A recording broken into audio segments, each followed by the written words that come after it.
Alors on associe le Moyen-Orient à la violence politique parce que depuis un siècle au moins, elle est extrêmement présente et elle s'accélère depuis, ne serait-ce que depuis 2010. Si je regarde la guerre civile en Syrie, au Yémen et tant d'autres tragédies dans cette région, le déni du peuple palestinien et d'autres questions.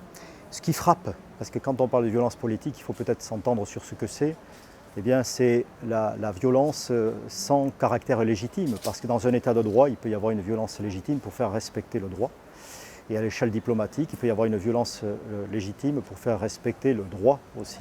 Or, au Moyen-Orient, ce qui est remarquable, c'est que la violence n'intervient jamais de façon respectueuse du droit, c'est toujours en violation de l'état de droit et en violation du droit international. On pourrait reprendre beaucoup de questions et on retombe toujours sur ces deux niveaux de violation. Alors, on a les raisons, on pourrait dire, on est frappé par la diversité des populations. Est-ce que c'est une raison? Je ne le crois pas. Est-ce on commente aujourd'hui beaucoup la violence en disant que c'est la mère de trois religions du livre? Je ne crois pas que ce soit le problème.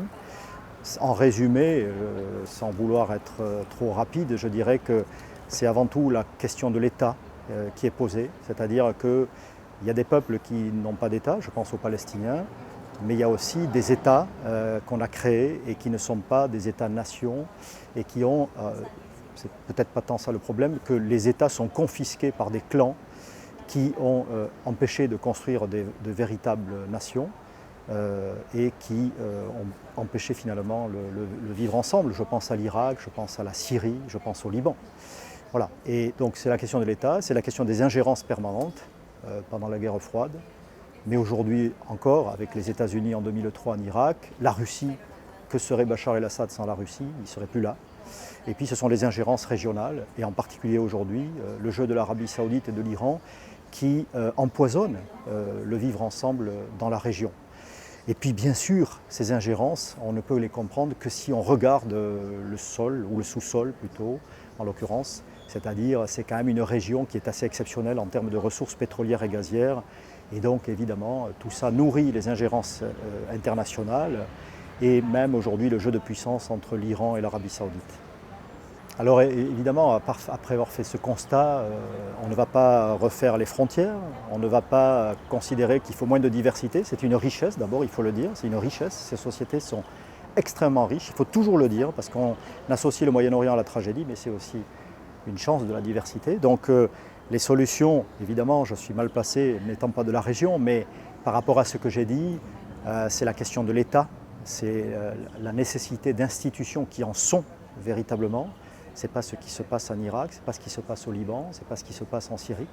Et c'est toute la demande des populations qui se sont mobilisées récemment depuis 2010, qui sont en demande d'institutions qui permettent justement ce vivre ensemble.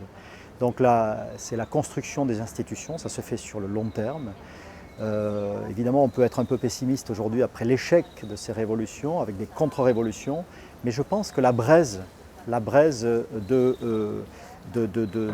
la transformation institutionnelle se trouve là. Et puis, évidemment, l'autre axe, c'est en finir avec les ingérences, c'est-à-dire c'est le retour d'une véritable diplomatie juste, fondée sur le droit international.